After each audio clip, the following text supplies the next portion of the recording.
Es muy grato saludarles a cada uno de ustedes que han decidido ser partícipe del proyecto Emprende y les doy la bienvenida a la clase 1 del módulo 1 de Ciencias Sociales, correspondiente al primer ciclo.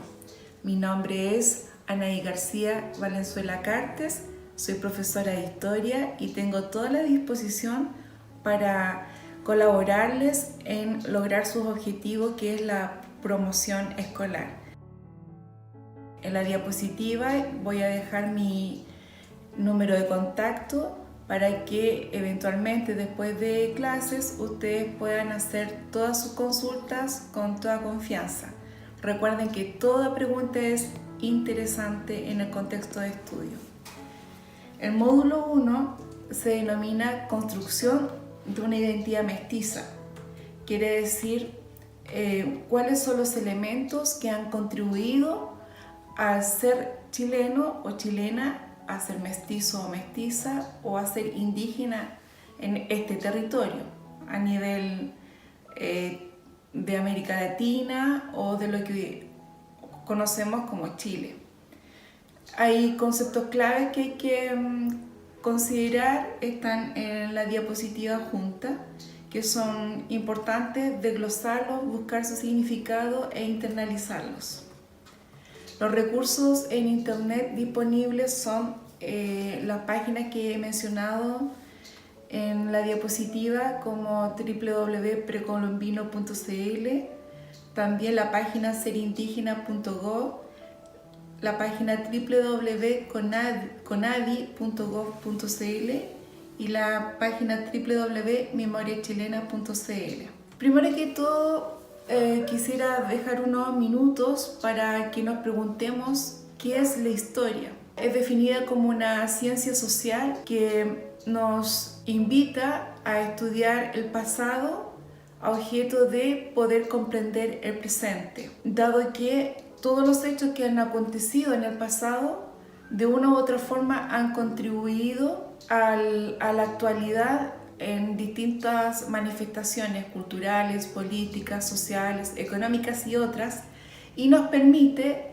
en la actualidad comprender lo que nos pasa como región, como país o como América Latina, por ejemplo. Ahora, el objetivo de la historia es poder construir el pasado a objeto de comprender el presente. Para algunos, la definición así lo dice, la historia es una ciencia, pero para mí podría decir que la historia es un oficio y cada uno de nosotros puede historiar.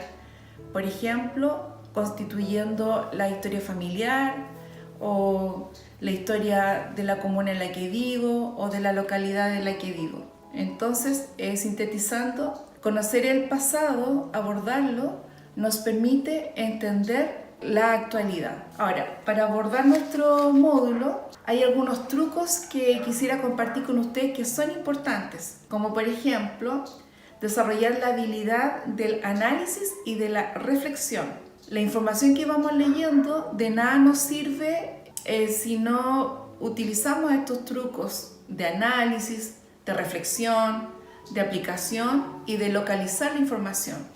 Cuando nosotros fuimos pequeños, o quizá la experiencia de ustedes que alcanzaron a ir algunos años a la escuela, la historia se basaba en memorización. Pero hoy día eso no es importante. Lo importante es analizar la información, ya sea histórica o hidrográfica, por ejemplo, o geográfica, internalizarla de esa manera. Y ya abordando lo que significa el módulo 1, construcción de una identidad mestiza, ¿cierto? Tengo aquí, pueden ver, un plato con algunas especies, tengo un morrón, una cebolla y también hay una humita. Esto tiene que ver también con nuestra formación de identidad. Ahora, para haber llegado a esto, por cierto que hay que tener muy presente cómo era el territorio antes de la llegada de Cristóbal Colón, antes de la llegada de los españoles a nuestro territorio, conocer cuáles eran los pueblos indígenas que vivían en ese tiempo, estos pueblos indígenas que formaban culturas, algunas con mayor o menor desarrollo cultural, a qué se dedicaban, eran nómadas, sedentarios, si eran recolectores del mar, recolectores terrestres, o algunos eran unas tribus con un desarrollo cultural mayor, por ejemplo, probablemente realizaban cultivos. ¿Y qué pasó con toda esta cultura de los pueblos originarios sumada a este impacto de la llegada de los españoles, donde también trajeron su propia cultura desde el punto de vista religioso, alimenticio, costumbres en general? Podrán estar de acuerdo en que esto fue un encuentro de dos culturas o podrán estar en desacuerdo en que esto fue un encuentro, que más bien fue un desencuentro cultural. Aquí no hay respuesta correcta ni única.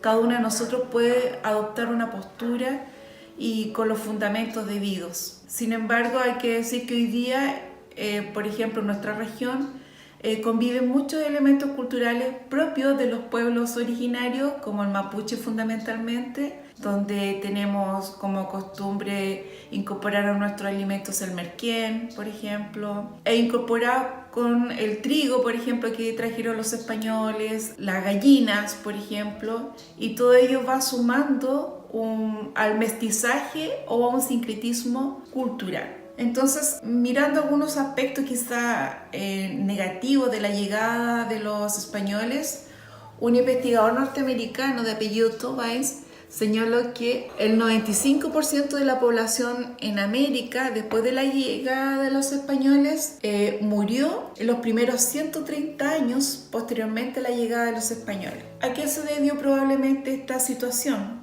A que el habitante del territorio de América Latina o de Chile, en su componente biológico no tenía las defensas necesarias para hacer frente a las enfermedades que trajeron los europeos, como por ejemplo las pestes, las gripes o las enfermedades venéreas. Y qué decir de las matanzas que hicieron, por ejemplo, con los Selknam en el sur, o las matanzas que hicieron acá en la región que conocemos hoy día como la Araucanía, no solamente españoles, sino que también hasta religiosos franciscanos que sometían a torturas a mapuche, y para eso hay testimonios en los cronistas de la época. Ahora, territorialmente podríamos decir que en América Latina existían civilizaciones y existían culturas. Las civilizaciones se diferencian de las culturas porque alcanzaron un grado de desarrollo cultural muchísimo más elevado. Por ejemplo, lograron el concepto abstracto de Estado, vale decir, una autoridad en la cúspide del Estado, pero que a su vez sumaba todo el poder político, económico y social. Ya estamos hablando de los incas, mayas y aztecas. Y por otra parte hay culturas con un menor grado de desarrollo cultural, como por ejemplo todos los habitantes originarios de nuestro territorio y que están disponibles en nuestro módulo. Ahora, si ustedes se fijan, yo no me refiero con calificativos como con culturas malas o buenas, sino que hago una distinción entre culturas con un mayor desarrollo cultural o culturas con un menor desarrollo cultural. Por ejemplo, en el caso de los diaguitas, alcanzaron un alto estadio cultural que se manifiesta, o el indicador de esta manifestación es la cerámica, que es policromada, vale decir que utiliza muchos colores.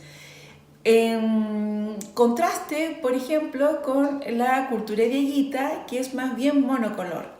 Entonces yo no puedo decir que una cultura es mejor que la otra porque tuvo más color en su producción cerámica, sino que hablamos de culturas con mayor desarrollo cultural o culturas con menor desarrollo cultural, y les invito a cada uno de ustedes a utilizar esos conceptos, desterrar, ¿no es cierto?, esa formación de hablar de cultura menor, cultura mala o buena, sino que con los calificativos que ustedes les he mencionado.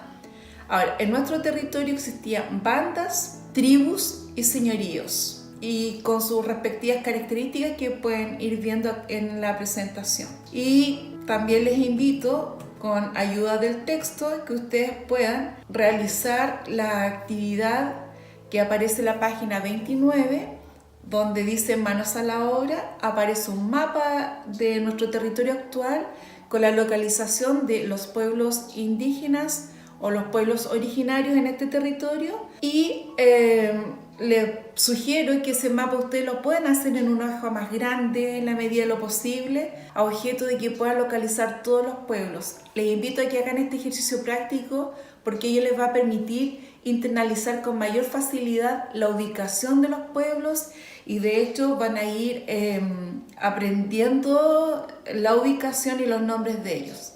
Por último, a responder las preguntas que están en el módulo y también las preguntas de reflexión que están al final.